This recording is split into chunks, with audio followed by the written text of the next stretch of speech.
This is my End Time series by Truth Transistor Radio. The days will come when the great buildings of the cities shall be thrown down, and there will not be left one stone upon another. Do not allow anyone to lead you astray. There will be those who will come in my name, and they will say, I am he, and they will deceive many. When you hear of wars and rumors of wars, do not be alarmed. These things must take place, but this will not yet be the end.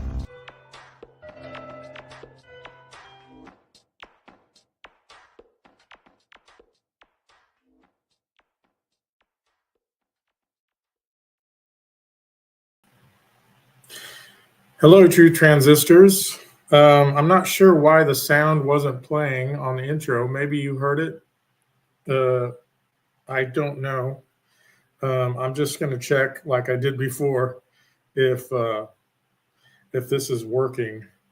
So just so I don't waste time, this filter, that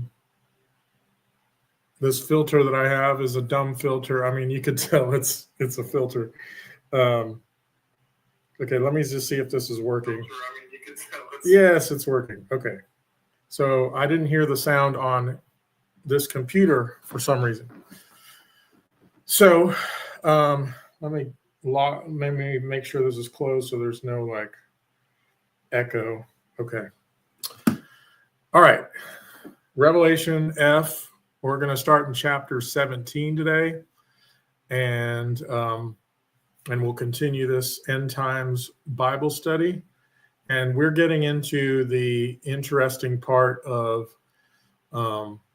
explanations for some of these visions that have been in the last few chapters.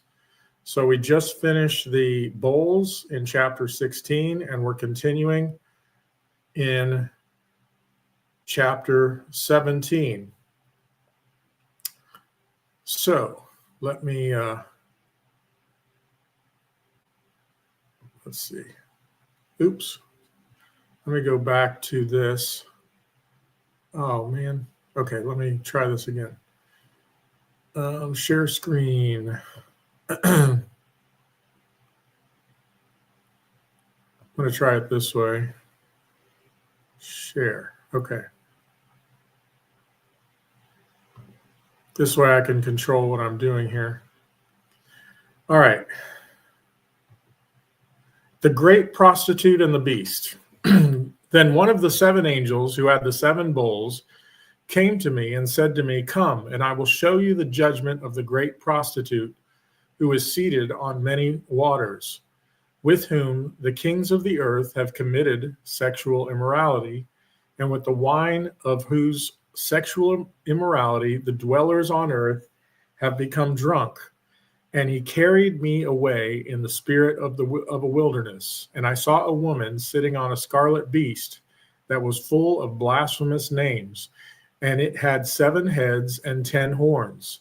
The woman was arrayed in purple and scarlet and adorned with gold and jewels and pearls, holding in her hand a golden cup full of abominations and the impurities of her sexual immorality. And on her forehead was written a name of mystery, Babylon the Great, mother of prostitutes and of the earth's abominations. And I saw the woman drunk with the blood of the saints, the blood of the martyrs of Jesus. Now I'm going to pause real quick. There's a previous video I did, and I don't remember which number it is, but you can look at the titles. And I did one on the woman that rides the beast and Mystery Babylon. So check that out. But I'm convinced that the Bible's very clear. I'm going to look at, let me see, Jeremiah. I'm going to show this real quick because the Bible tells us clearly who this is. Look at, I'm just going to quickly scan on this. The words of Jeremiah, there's an introduction there. Let's see. I believe it's pretty early in the book of Jeremiah. This is chapter 1. And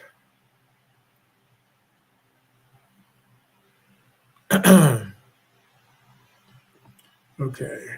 This is what happens when I don't have it pulled up, but I thought it was in the very first chapter here.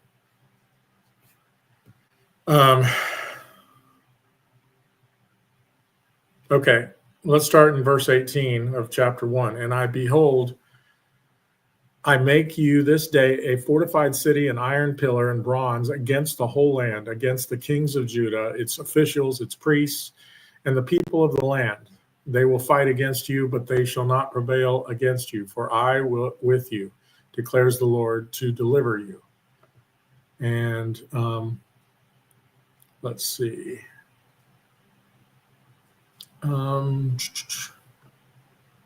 Where is it? It's like my own personal Mandela effect. It's not showing up. Okay, let me just go to Ezekiel 16. I just wanted to show something really quick, and I thought it was, 16.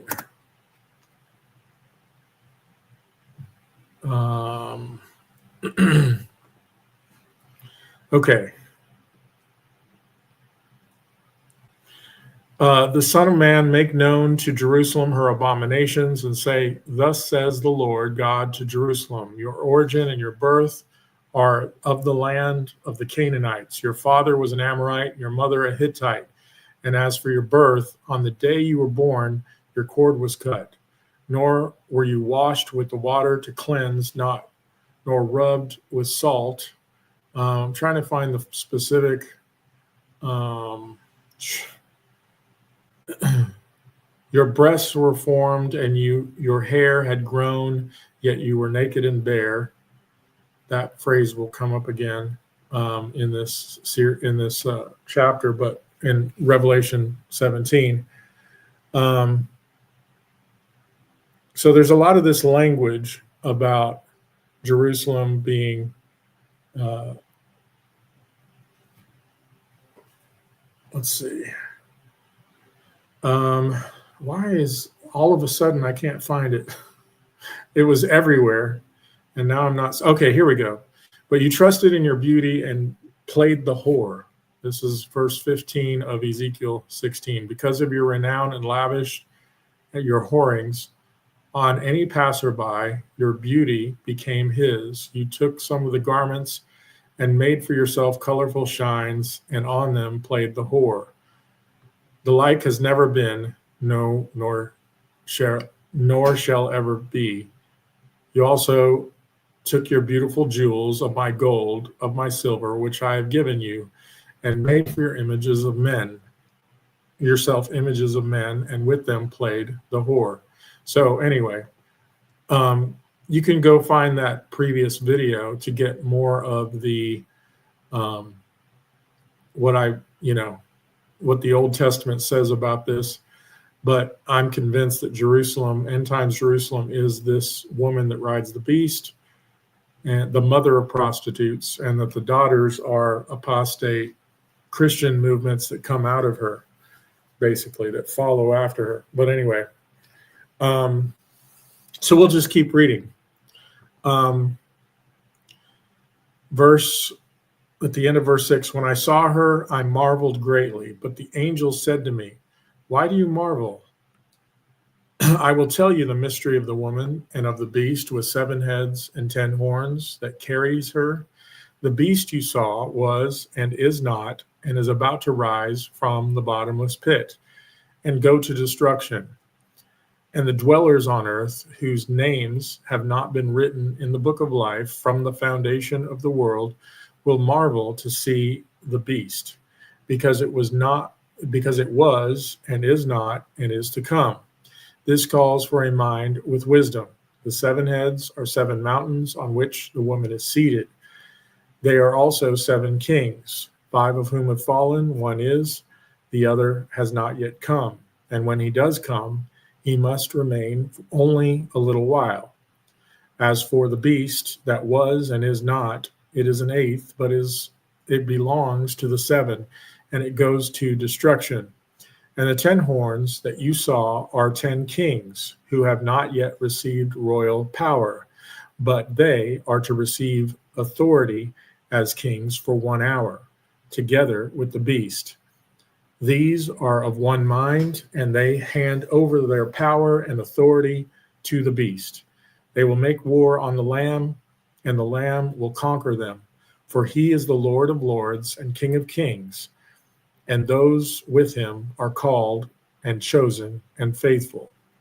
And I did another video on the beast earlier in this series, and you can check that out. But in Daniel 7 is a parallel that talks about there's 4 beasts, and the fourth one has 7 heads and 10 horns. And it says that it tramples over the whole earth. So this is some kind of a kingdom, but it seems to be sort of a confederation of a kingdom that covers the whole earth of some sort, because there's 10 kings, but then there's going to be an 11th one that will spring up, and all the other kings will bow down to it. Maybe it'll say that again here later, but I don't think it says that here. That might just be in Daniel 7. But I believe it's clearly a kingdom that will cover the whole earth. So I don't have anything specific, but we can look at what's happening now. You have the United Nations. The most powerful military in the world is the United States. The United Nations is in the United States.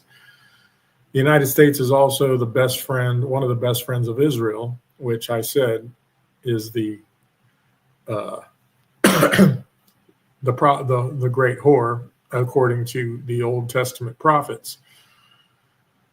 So that's just kind of a review on that, which I've gone over in previous videos. But let's keep reading. And the angel said to me, the waters that you saw, where the prostitute is seated, are peoples and multitudes and nations and languages. And the 10 horns you saw, they and the beast will hate the prostitute. They will make her desolate and naked, and devour her flesh and burn her up with fire. For God has put it into their hearts to carry out his purpose by being of one mind and handing over their royal power to the beast, until the words of God are fulfilled. And the woman that you saw is the great city that has dominion over the kings of the earth. Now, quick thought on this, based upon some of my theories and what the Bible states. And of course, when I'm saying this, there's the idea of the first century fulfillment. There's some problems with that. And one of the problems is, let's see, does it say? It might be later where it says that all the nations became wealthy by her. That might be in the next chapter. But that did not have, because those who believe in a first century fulfillment are convinced that Jerusalem was the harlot and Rome was the beast. And and the problem, and I think there is a type of fulfillment there, but I think the problem is that Jerusalem did not make all nations wealthy in the first century. And that's one of the problems I have. One of the things that was not necessarily fulfilled. But in studying the conspiracy, the secret societies and everything, which I, for a long time, thought that that Mystery Babylon, or the whore, was the secret societies, the mystery schools, Freemasonry, the Illuminati, Rosicrucians, the Jesuits, etc. But then I found out all of those were based on Kabbalah, which is what, so they're all Gnostic. And if that's the case, and the Bible is true, saying that Jerusalem is the mother of the harlots, I believe that the secret societies that I mentioned just now are the daughters. Now that's how I, a bit theoretical based upon what I see happening. And that's kind of what I wanted to talk about. So now we have this prostitute seated with peoples, multitudes, and nations and languages. So they're all over the world, these secret societies and things. And Kabbalism has influence over all of them. And, there's other conspiracies out there that are kind of like difficult, or people get offended easily. They call it anti-Semitic. But the problem is, if you're proclaiming the truth and you're rebuking something, it's not against all Jews, first of all. Just like if I'm rebuking a heresy in the church, I'm not rebuking Christianity. I don't hate Christians by rebuking a Christian movement that's heretical, but instead I'm rebuking just a certain segment of it. So there are many Jewish people that have come to Christ. There are many Jewish people that are not connected to this globalist system. I don't know what the percentage is, but it's probably just a small percentage of them. And many Gentiles are part of the same conspiracy. So this is not an anti-Semitic conspiracy, but I'm convinced that this final beast, system, this global government, Jerusalem will have a major part of that. And, there are, depending on what people focus on, because you're going to find two different sides of this. You're going to find people that focus solely on the Jesuits being the root of the problem. Others focus on the Zionist agenda being the root of the problem. And we have to understand they're both very connected to the root of the problem. They're both part of the plan. Same with Freemasons, etc. So if you listen to Candace Owens, she says a lot of truth about modern Zionism. And then Ben Shapiro might say a lot of truth against, or there's a lot of people that focus on the Catholic Church and say that, there's a series called, I forget what the series is called, but it's like the secret teachings of the Americans' forefathers or something like that. And then there's another one called The Eye of the Phoenix, and there's a series of them. And I can't remember what they're called, but his main focus is the Catholic Church. And I think it's a great series. But I don't think he sees this other picture of, other segments of, and oftentimes conspiracy people that are on the right track, but they get laser focused on one movement.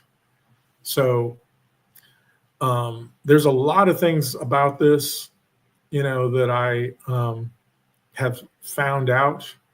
First of all, there's an article, a document, or a book called The Protocols of the Learned Elders of Zion. And some people call it an anti-Semitic forgery of some sort. But basically, it was claimed to be written by Jewish people that had a plan to reinstate Israel as a nation and take over the world. What I really think they're trying to do is fulfill the promises that God gave to Israel, but they're trying to do it in the flesh. And they're doing it while rejecting Christ, which makes them an antichrist movement as of right now. They don't believe in Jesus. In fact, the Bible says clearly that anyone who rejects Christ is called antichrist, or says that Christ was not, or Jesus was not the one.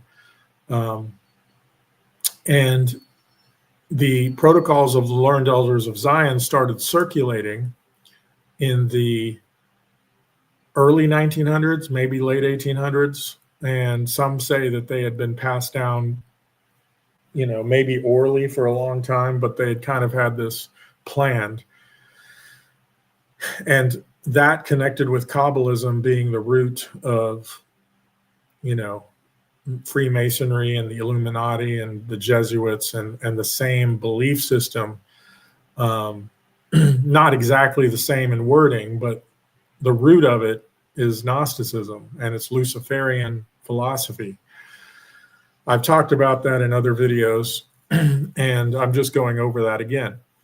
But now you have this system, this secret society, which sometimes seems divided against itself. But I think Satan does that to confuse. Satan, the people at the top, I think, know, and it's lower levels, or at least they pretend that they're against each other. It's kind of like Democrats and Republicans. They pretend that they're against each other when behind the scenes they're friends, and they're part of the same secret societies. If you go back, and there was when George W. Bush was running against John Kerry, they talked about both being in the Skull of Bones, but they wouldn't talk about it. So they were part of the same secret society. And so there's a lot of theories now that claim that the Zionist Jews, the powerful Jews, I'm not talking about all Jews now. I want to be careful about how I say that, because this is not against the Jews. It's talking about a certain powerful elite segment of them that have sort of, and you've probably heard this before. It's been kind of, a lot of people joke about it, how they kind of control Hollywood, they control the financial systems and those kind of things. And I think many Gentiles in these secret societies are part of that same thing, right? And it's possible that these secret societies are divided in who will be the leader. I mean, that could be true, because the flesh, everybody wants to be the best or in charge. But I think that Satan is kind of working it all, he's working both sides or all sides, and it's all planned, but he's keeping it kind of chaotic at the bottom. And it kind of makes me wonder when Jesus said that, when he said where was I?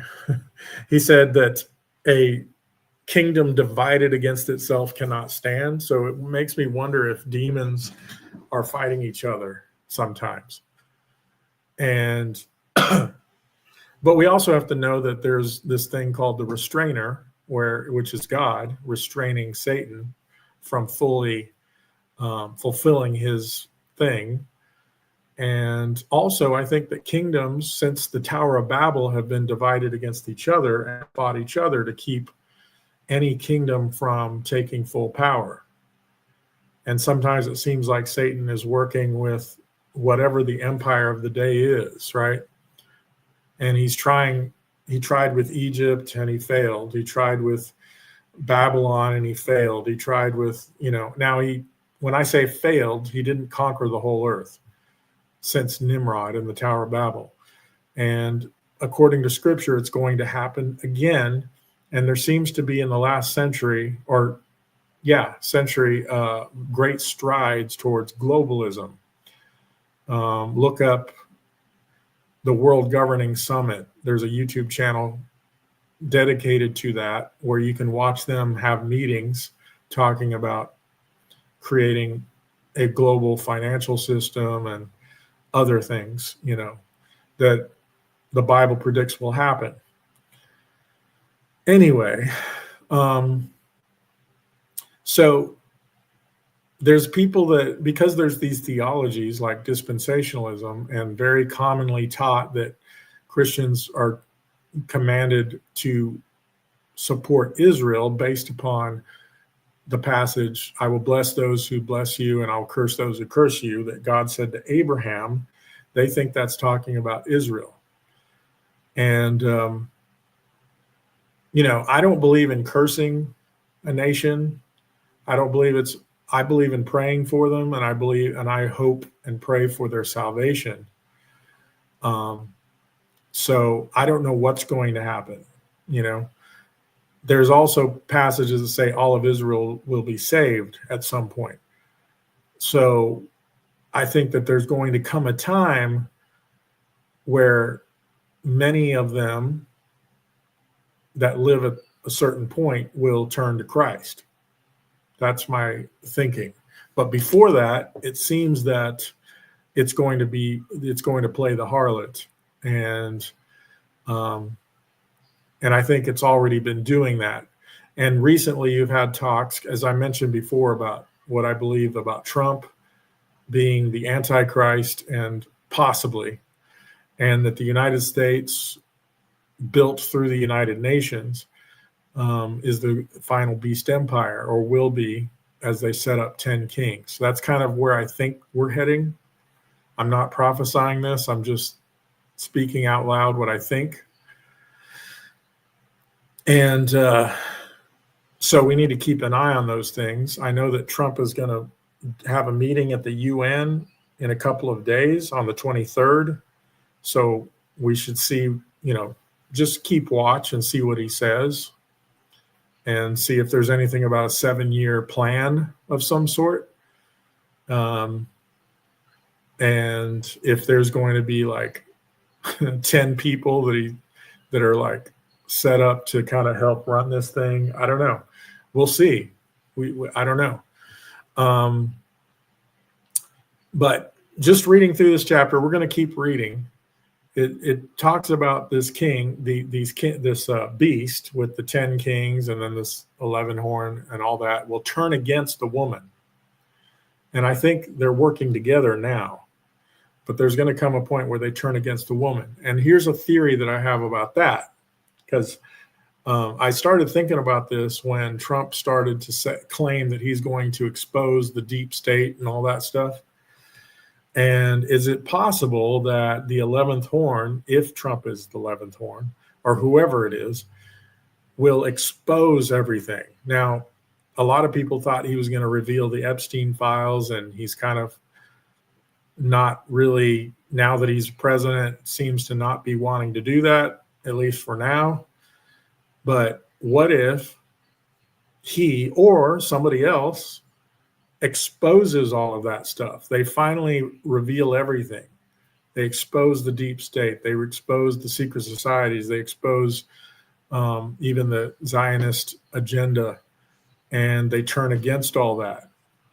Now it's an evil kingdom, turning against another evil, thing. And God is using, in fact, it says that here, doesn't it? And the 10 horns that you saw, they and the beast will hate the prostitute. They will make her desolate and naked and devour her flesh and burn her up with fire. I have another theory that this is parallel to the abomination of desolation. So it says the abomination of desolation will occur, and then there will be a great tribulation unlike there ever was. So that's a possible way of looking at all this as well. For God has put it into their hearts to carry out his purpose by being of one mind and handing over their royal power to the beast until the words of God are fulfilled. And the woman that you saw is the great city that has dominion over the kings of the earth. So at some point, before they're destroyed, this woman is destroyed, it will have dominion over the kings of the earth. And some people think, I think it's very possible that they are working with kingdoms all over the earth and manipulating and controlling them in some ways through these secret societies. And they have the highest power possibly. So it's not like it's a kingdom that we see necessarily. That's why it's called Mystery Babylon. It's something that is under, is hidden, sort of. And they're setting this whole thing up. And then the beast will turn against them, perhaps expose these secret societies and the Zionist movement as the evil. And maybe that's all part of the Epstein files. We'll see. So now I usually don't get into my theories on this. I'm trying to get to stay accurate to what it says. So, but, I read through all that. So you have this beast, the 10 kings, and all that turn against this harlot, right? So let's keep on reading chapter 18. After this, I saw another angel come down from heaven, having a great authority, and the earth was made bright with his glory. And he called out with a mighty voice, fallen, fallen is Babylon the Great. She has become a dwelling place for demons, a haunt for every unclean spirit, a haunt for every unclean bird, a haunt for every unclean and detestable beast. For all nations have drunk the wine of the passion of her sexual immorality, and the kings of the earth have committed immorality with her, and the merchants of the earth have grown rich from the power of her luxurious living. Now, like I was saying, if we think about the Epstein files, for example, the secret societies, and you may have heard the conspiracies about the orgies and the human trafficking. If you remember the movie that came out last year called, or a couple of years ago, called The Sound of Freedom, it teared me up greatly. If you haven't seen that, I recommend it, but just keep in mind it's a very intense movie. It doesn't show anything, but you know what's going on. Child trafficking and stuff. It's a very difficult thing. And QAnon, which I think is an evil organization that's kind of a shill for Trump, claims that Trump is going to expose all this. And it's funny because when that movie came out, the left was saying that's all conspiracy theory. It's not true. All this stuff. It's like, it's a right-wing agenda, which the movie said nothing about Trump. It was not a right-wing agenda, but a lot of things around it were kind of Trump supporters saying, Jim Caviezel was saying that we need to vote for Trump because he will put a stop to all this, and he's promising to. Well, now that Trump is president again, and people have asked him about the Epstein files, now he's conveniently said there's nothing there. And now the left is pushing for the revealing of this thing and saying it's a terrible thing. We need to find out the truth about this. And many on the right, not all, because I think there are people on the right that are sincerely wanting something. And you may have seen this stuff on the news. There was the FBI guy who, before he became the FBI leader, he was like adamant, we're going to release the files. Now that he's the FBI leader, he's saying he's released everything he's allowed to.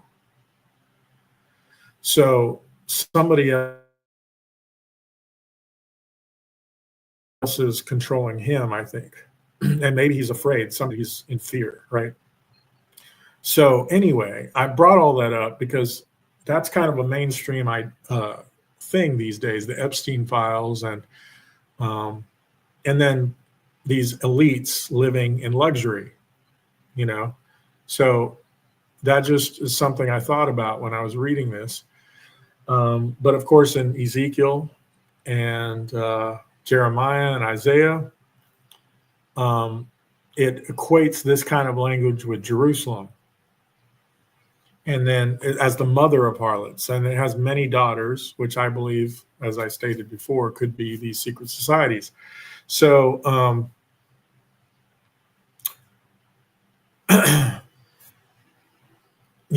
and idol worship has a lot to do with that as well. And if you've heard of the Bohemian Grove, if you haven't, check out, there's documentaries about the Bohemian Grove, where there's apparently human sacrifices, and these things that, anyway, look it up. So let's keep reading. Then I heard another voice from heaven saying, "Come out of her, my people, lest you take part in her sins, lest you share her plague." Now, there are church movements, which I think are deceptions. There's a good channel on YouTube called Magical Mystery Church. Check that out. That's the name of the channel, Magical Mystery Church. And she focuses mostly on the New Apostolic Reformation. They are very strong Zionists.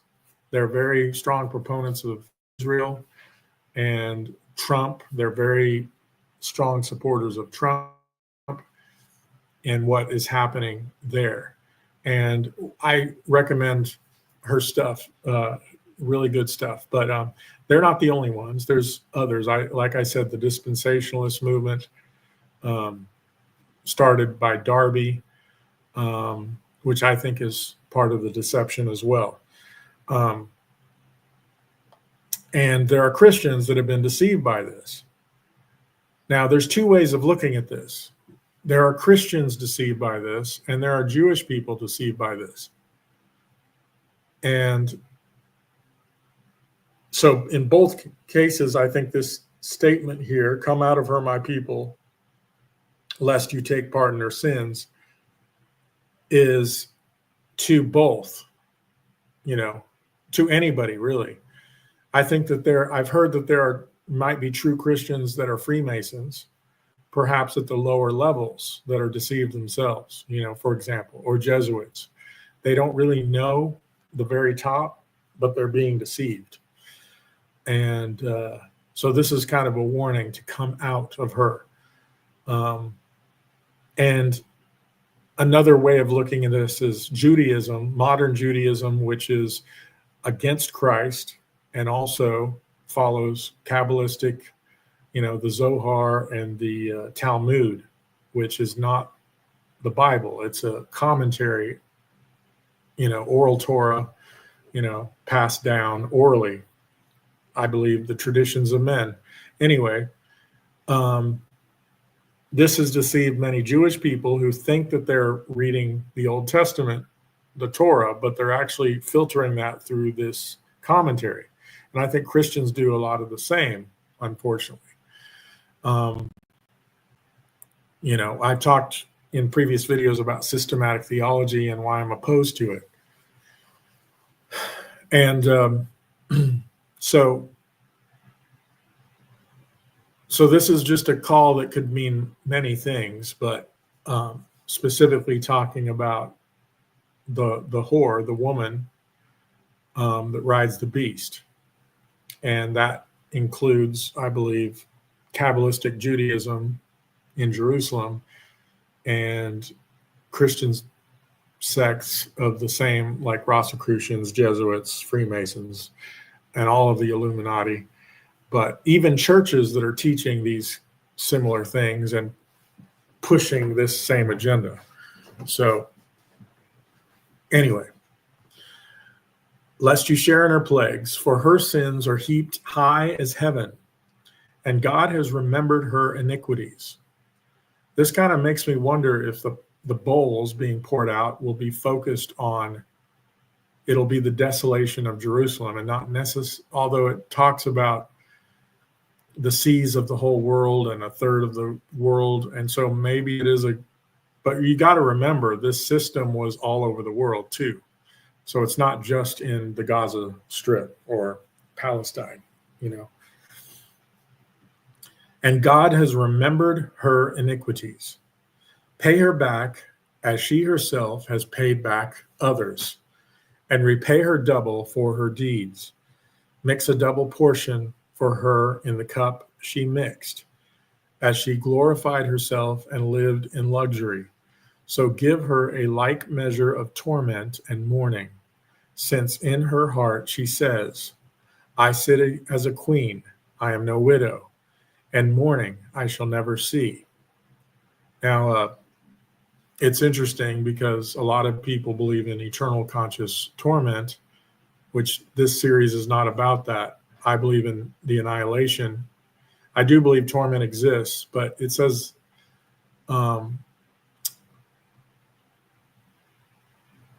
let's see, where does it say? Mix a double portion for her cup, and she mixed, as she glorified herself and lived in luxury. So give her like a measure. See, that to me tells me the torment is not eternal, a like measure of torment and mourning. Since in her heart she says, I sit as a queen, I am no widow, and mourning I shall never see. For this reason her plagues will come in a single day. Another thing that's not eternal torment. Now, this may not be necessarily the lake of fire, the final judgment. In fact, this is all before the millennium anyway, so it's not the final judgment. For this reason, her plague will come in a single day, death and mourning and famine, and she will be burned up. That phrase there seems to indicate annihilation with fire. For mighty is the Lord God who has judged her. Okay, and the kings of the earth who committed sexual immorality and lived in luxury with her will weep and wail over her when they see the smoke of her burning. They will stand far off in fear of her torment and say, Alas, alas, you great city, you mighty city, Babylon, for in a single hour your judgment has come. Now, I believe this is a parallel to, let me find Revelation 14:11, because remember, these chapters we're reading today are explanations of previous chapters. And I believe this is kind of describing what is said here in verse 11. And the smoke of their torment goes up forever and ever, and they have no rest day and night. And these worshipers of the beast and its image, and whoever receives the mark of its name. And this is talking, remember, this is a few chapters earlier, and in chapter 8, 17, 18, etc., is explanations. This is the same wording here. Fallen is Babylon the Great. She was made all nations drink the wine of the passion of her sexual immorality. So again, same wording.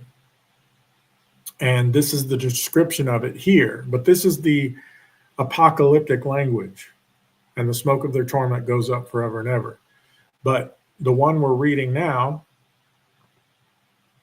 is explaining what that means and basically saying that, see the smoke of her burning. They will stand afar off in fear of her torment and say, Alas, alas, you great city, you mighty city Babylon, for in a single hour your judgment has come.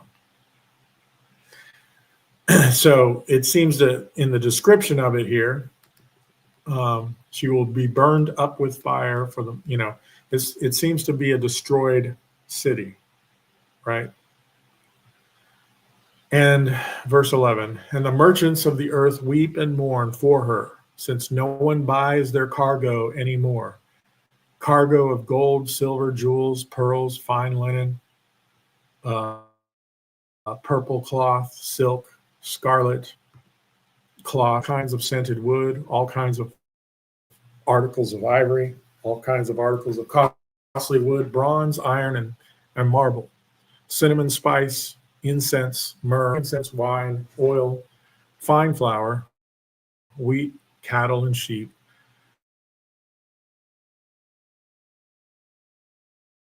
Interesting. That makes me think, this here, and slaves, human souls. You hear about these that have sold their soul to the devil for fame and fortune. And I think a lot of the politicians, the same is true for them. And you remember that the principalities and powers that run this world are of spiritual darkness. Satan is called the god of this world. um, that is how he gets people in power in this worldly system, because God has given the worldly system over to Satan. Now, Satan still can't do anything God won't allow him to do, but that's why he's being restrained, the restrainer. God's the restrainer of Satan. But at some point, he will let go and will allow Satan to take over everything, right? And so this is something that just struck me here. So I believe a lot of these people in secret societies are trapped. Some of them want to get out. I've heard stories. Look up somebody like Arizona Wilder interview of Arizona Wilder. So John Todd.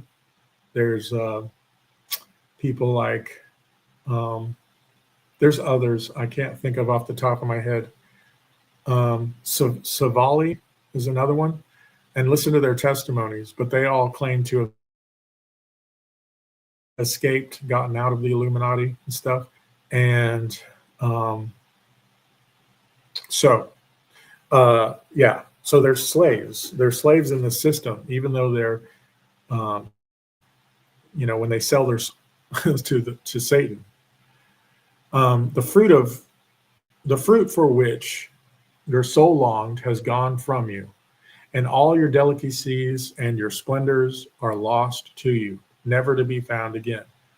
And I wanted to mention, in terms of all this stuff that they were selling, if you study the businesses of the world and how the big mega businesses are buying out or putting small businesses out of business around the world, how just about every oil company, if not all of them, are owned by the same hire company. And many other companies are owned by one or two, So that's something that you can find out if you study. So I don't know if they own everything yet, but they're getting there. And so that's where we're heading, I think. So the merchants, verse 15, the merchants of these wares who gained wealth from her. So these are the merchants of the kingdoms. So this is not the woman. This is the merchants within the beast, I guess, or within the world system, who gained wealth from her. From her will stand far off in fear of her torment, weeping and mourning aloud. Alas, alas, for the great city that was clothed in fine linen and purple and scarlet, adorned with gold, with jewels, and with pearls. For in a single hour all this wealth has been laid waste. And all shipmasters and seafaring men, sailors, and all whose trade is on the sea, stood far off and cried out as they saw the smoke of her burning. What city was like the great city? And they threw dust on their heads as they wept and mourned, crying out, Alas, alas, for the great city, where all who had ship at sea grew rich by her wealth. For in a single hour she has been laid waste. Rejoice over her, O heaven, and you saints and apostles and prophets, for God has given judgment for you against her.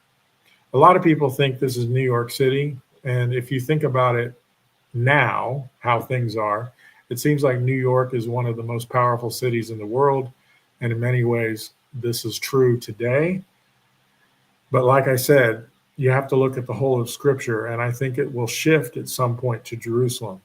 That's what I believe. I think that New York may still be a major part of that. But if you look at an interview Donald Trump did, or he was with Netanyahu, I believe, and saying that the United States would take over Gaza and make a big deal out of it. And then there's this AI video that's real creepy of golden images of a golden statue of Trump. This is not put out by conspiracy people. This is put out by Trump people. And if you know anything about the golden statue of Nebuchadnezzar, maybe there's some subliminal hidden meaning there.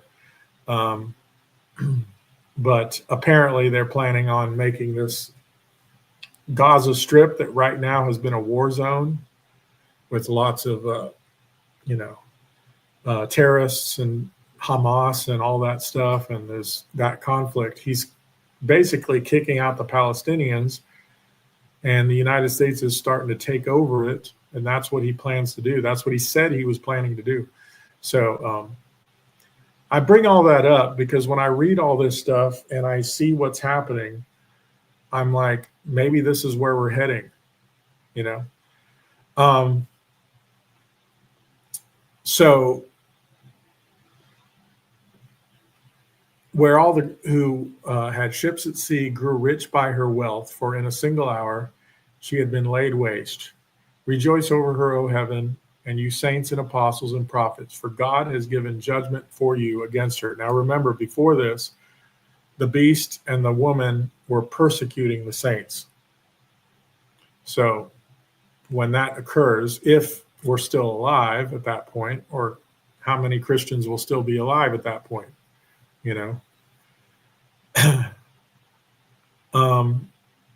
Then a mighty angel took up a stone like a great millstone and threw it into the sea, saying, so will Babylon, the great city, be thrown down with violence and will be found no more.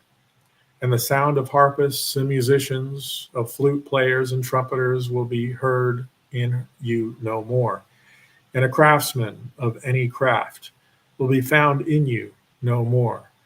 And the sound of the mill will be heard in you no more. And the light of the lamp will shine in you no more. And the voice of the bridegroom and bride will be heard in you no more. For your merchants were the great ones of the earth, and all nations were deceived by your sorcery. And in her was found the blood of prophets and of saints and of all who had been slain on earth. And, these are more stuff like all nations were deceived by your sorcery. And, there's other ways you can look at this, because the word for sorcery is pharmakia, which could be pharmacy, which is part of it. Obviously, sorcery means something else in witchcraft and stuff. And I definitely believe they're doing that. But I also thought about COVID, when they locked down everybody and they were trying to push these vaccines, the pharmakia stuff, which I think there's a lot of deception in pharmakia that I think is part of this whole thing of, I forget the word, but when you're trying to lessen the population, I'll mention this right now, but Bill Gates, who was pushing the vaccines, was also saying that one of the problems of the world is overpopulation. So what is his agenda there, So should I do another chapter here? I think what I want to do instead is I'm going to try something. Okay, I'm going to try. Actually, I think the way I need to do this is to open YouTube. I'm going to actually play a clip, and that I think is related, and I'll end this video with a clip. So what I want to do is find this video here. and then play something. I'm thinking, which one do I want to play here? You know what? I'm going to go to the one I was talking about with Donald Trump talking about taking over the Gaza Strip. And I'm trying to find it here. 1 second. And where is it? I think it's on this playlist. And it's been more of a recent thing here. All right. I'm kind of doing this spur of the moment here. But let me find it. Gaza prophecy. Okay, here we go. I found it. Let me hit pause here. And share. Now let me just make sure the sound will work so that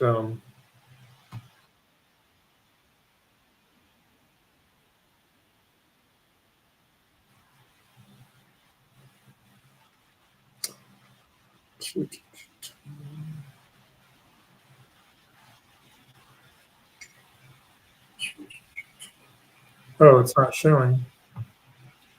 Oh, And it should not go through a process of rebuilding and occupation by the same people that have really stood there and fought for it and lived there and died there and lived a miserable. I also strongly believe that the Gaza Strip, which has been a symbol of death and destruction for so many decades and so bad for the people anywhere near it, and especially those who live there, and frankly, who's been really very unlucky. It's been very unlucky. It's been an unlucky place for a long time. Being in its presence just has not been good, and it should not go through a process of rebuilding and occupation by the same people that have really stood there and fought for it and lived there and died there and lived a miserable existence there. Instead, we should go to other countries of interest with humanitarian hearts, and there are many of them that want to do this, and build various domains that will ultimately be occupied by the 1.8 million Palestinians living in Gaza, ending the death and destruction and, frankly, bad luck. This can be paid for by neighboring countries of great wealth. It could be 1, 2, 3, 4, 5, 7, 8, 12. It could be numerous sites, or it could be one large site. But the people will be able to live in comfort and peace, and we'll make sure something really spectacular is done. They're going to have peace. They're not going to be shot at and killed and destroyed like this civilization of wonderful people has had to endure. The only reason the Palestinians want to go back to Gaza is they have no alternative. It's right now a demolition site. This is just a demolition site. Virtually every building is down. They're living under fallen concrete that's very dangerous and very precarious. They instead can occupy all of a beautiful area with homes and safety, and they can live out their lives in peace and harmony instead of having to go back and do it again. The U.S. will take over the Gaza Strip, and we will do a job with it too. We'll own it and be responsible for dismantling all of the dangerous unexploded bombs and other weapons on the site, level the site and get rid of the destroyed buildings, level it out, create an economic development that will supply unlimited numbers of jobs and housing for the people of the area. Do a real job, do something different. Just can't go back. If you go back, it's going to end up the same way it has for 100 years. I'm hopeful that this ceasefire could be the beginning of a larger and more enduring peace that will end the bloodshed and killing once and for all. With the same goal in mind, my administration has been moving quickly to restore trust in the alliance, rebuild American strength throughout the region, and we've really done that. We're a respected nation again. A lot's happened in the last couple of weeks. We are actually a very respected nation again. Could there be an allusion to this in an ancient biblical prophecy? We are in the footsteps of the Messiah, and the Messiah's coming is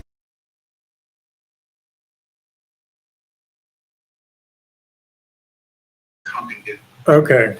So sorry, I didn't want to continue there. Okay. So sorry, I didn't want to continue there. I wanted to real quickly respond to this. Oops. Let me get rid of that. I'm responding to this right here. I'm going to go ahead and show this.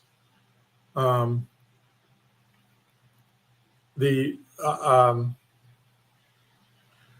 false prophet will do many signs and wonders, because I wanted to, oops, not water, wonders. Okay. So earlier Bill said Trump is the false prophet.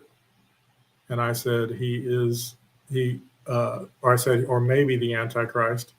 Sorry. And then he said he is the Antichrist. They made a coin for him in 2018. Yes, they did. Called the Trump 70-year temple coins. Yes, I know all about that.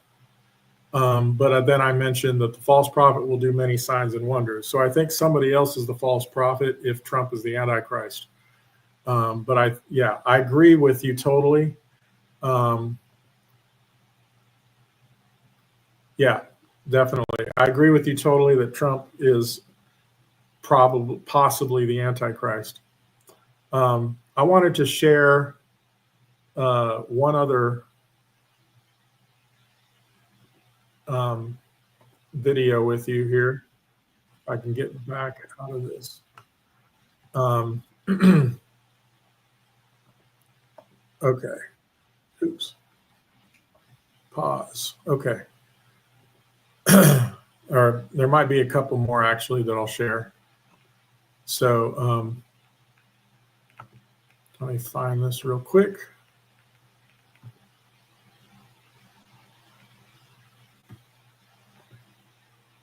And mute my mic. React to a video that y'all have sent me. It's a video, an AI video, I guess, that Trump posted of Gaza. So I wanted to react to it since I have the camera out. Okay. So I don't know that a lot of people who aren't chronically online, I don't know if they've seen this video. So might be your first time seeing it too. Let me know your reaction. Okay, found it. It's on Truth Social. Let's go. The first scene is a war-torn Gaza, a child. It looks terrible there. 2025. Gaza 2025. That's what it says. Child's running. What's next? There is a window into, this is like a beach scene. Kind of looks like Dubai in the background. People are on the beach. People are having fun. It looks like Dubai to me. Yeah. Nice cars. Is that a Tesla? No, it is not. Donald Trump to set you free, bringing the light for all to see. No more tunnels, no. Is that Elon Musk eating hummus? I don't mean to laugh. This is actually kind of More tunnels, no more fear. Fuck Gaza. What? We've got men dressed up as women with beards dancing on the beach. Finally here. Trump Gaza. A gold Trump balloon. A child carrying a gold Trump balloon. Shining bright, golden future, a brand new life. Feast and dance. There's money flying everywhere, and children are going to catch the money. Trump Gaza, #1. Trump Gaza, #1. Trump Gaza, shining bright, golden future. Is that a golden statue? Isn't that like a biblical thing? Golden. Bible. In the Bible, King Nebuchadnezzar built a 90-foot tall golden statue in the province of Babylon. The statue was dedicated with a ceremony attended by the king's officials and the people of Babylon. King ordered everyone to bow down and worship the statue when they heard the musical instruments. Anyone who refused to worship the statue would be thrown into a furnace. Oh, and the ending scene is Trump and Netanyahu on the beach. It looks like Dubai. It looks like Las Vegas. It looks like, I find this, and it was 33 seconds long, of course. They love that number. This is a little horrifying. I think it was supposed to be like a gag, like it's funny or something. But these people have lost everything. I'm reading the comments now. This is just plain wrong. This video is in very bad taste and just plain horrible. The gold statue is 100% wrong no matter which way you try to make it. Okay, so I wanted to play that. That's really graceful, which I really like her channel. Yeah. So Bill, he got shot in the ear. Remember, he is the Antichrist. I definitely think he's very likely a high candidate to be that. And so I'm not 100%, but I think I agree with you that there's a good chance. Israel is getting ready to worship Trump in the temple. We'll see what happens. But yeah, I say keep an eye on his speech at the UN, and let's see what happens. And I've got one more video I'm going to share, and that's going to be, let's see, yeah, one more video, and hold on, I need to go back, and it's at the top of this playlist here. Oops. Let me find, is it this one? Maybe it's a different one. Anyway, this playlist here, if you want to look at it, it's really good. But I think the one I'm thinking of is it might be under, let's see. Oh, yeah, I think it's going to be under the Final Beast Empire. This is all on my channel here. So yeah, this is the one I want to play right here. Let me, yeah, let me go ahead and start.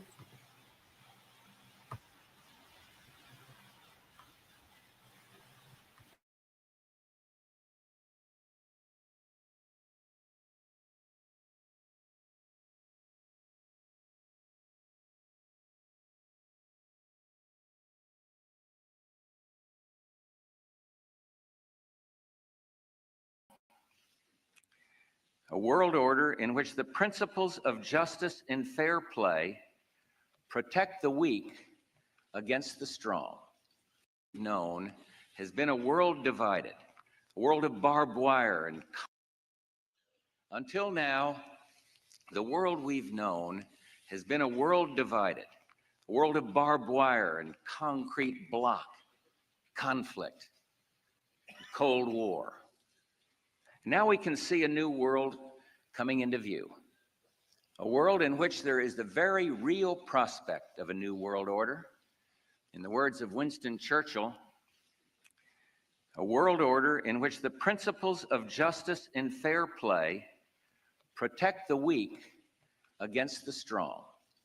A world where the United Nations, freed from Cold War stalemate, is poised to fulfill the historic vision of its founders. From 1945 and the end of the war through 1989 and the end of the Cold War, we had a worldview. Republican and Democratic presidents alike, from Harry Truman to George Bush, stood for freedom. and stood for certain propositions that would make America strong and healthy and grow the middle class and shrink poverty and stand against communism. And after 1989, President Bush said, and it's a phrase that I often use myself, that we needed a new world order. When our founders declared a new order of the ages, when soldiers died in wave upon wave for a union based on liberty, when citizens marched in peaceful outrage under the banner Freedom Now, they were acting on an ancient hope that is meant to be fulfilled. The time has come for the world to move in a new direction. We must embrace a new era of engagement based on mutual interest and mutual respect, and our work must begin now. And the president outlined his vision of a new world order in which the US would participate fully, one rooted on 4 basic principles: non-proliferation and disarmament, the promotion of peace and security, the preservation of our planet, and a global economy that advances opportunity for all people. I have the honor to welcome to the United Nations His Excellency Donald Trump. Today I stand before the United Nations General Assembly to share the extraordinary progress we've made. In less than 2 years, my administration has accomplished more than almost any administration in the history of our country. America's so true.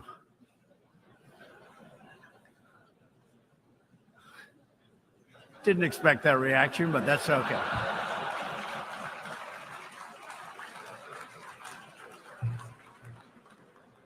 In June, I traveled to Singapore to meet face-to-face with North Korea's leader, Chairman Kim Jong-un. We had highly productive conversations and meetings, and we agreed that it was in both countries' interest to pursue the denuclearization of the Korean Peninsula. Since that meeting, we have already seen a number of encouraging measures that few could have imagined only a short time ago. The missiles and rockets are no longer flying in every direction. Nuclear testing has stopped. Some military facilities are already being dismantled. Our hostages have been released, and as promised, the remains of our fallen heroes are being returned home to lay at rest in American soil. Iran's leaders sow chaos, death, and destruction.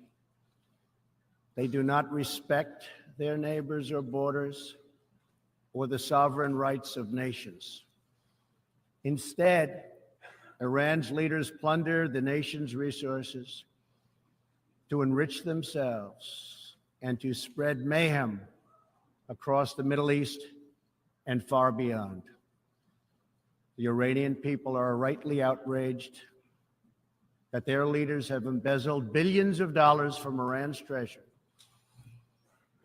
seized valuable portions of the economy, and looted the people's religious endowments, all to line their own pockets and send their proxies to wage war. Not good. Iran's neighbors have paid a heavy toll for the region's agenda of aggression and expansion. The United Nations has unlimited potential. As part of our reform effort, I have told our negotiators that the United States will not pay more than 25% of the UN peacekeeping budget. This will encourage other countries to step up, get involved, and also share in this very large burden. I spoke before this body last year and warned that the UN Human Rights Council had become a grave embarrassment to this institution, shielding egregious human rights abusers while bashing America and its many friends. Our ambassador to the United Nations, Nikki Haley, laid out a clear agenda for reform, but despite reported and repeated warnings, no action at all was taken. So the United States took the only responsible course. We withdrew from the Human Rights Council, and we will not return until real reform is enacted. For similar reasons, the United States will provide no support and recognition to the International Criminal Court. As far as America is concerned, the ICC has no jurisdiction, no legitimacy, and no authority. We are at an inflection point, I believe, in the world economy. Not just the world economy, in the world. It occurs every 3 or 4 generations. As one of the top military people said to me in a secure meeting the other day, 60 million people died between 1900 and 1946. And since then, we established a liberal world order, and that hadn't happened in a long while. A lot of people dying, but nowhere near the chaos. And now is a time when things are shifting. There's gonna be a new world order out there, and we've got to lead it. We've got to unite the rest of the free world in doing it. But at 2 o'clock in the morning, I had the incredible honor of greeting 3 brave Americans who had been held in North Korea, and we welcomed them back home the proper way.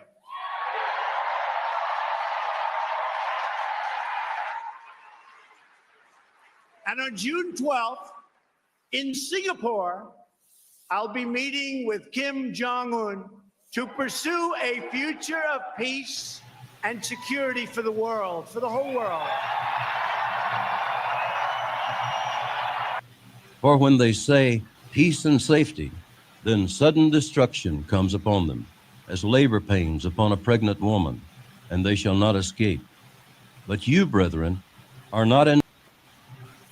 All right. So I just wanted to share those in light of what we've been reading in the book of Revelation.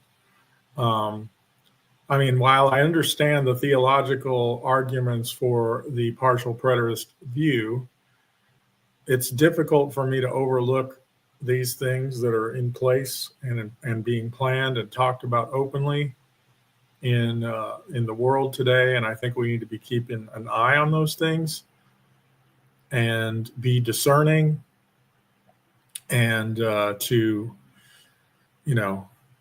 do our best to be to be watchful and to spread the gospel, to pray, put on the whole armor of God. And so that's what I think those videos are really good. And again, those playlists on my channel, check them out. There's a lot in there. So yeah. So I will end it here. And thank you, Bill, for coming on and commenting. And I will let you go at this point and say, keep watch. I don't really know how to end it, but I'll just say keep watch. Thank you very much.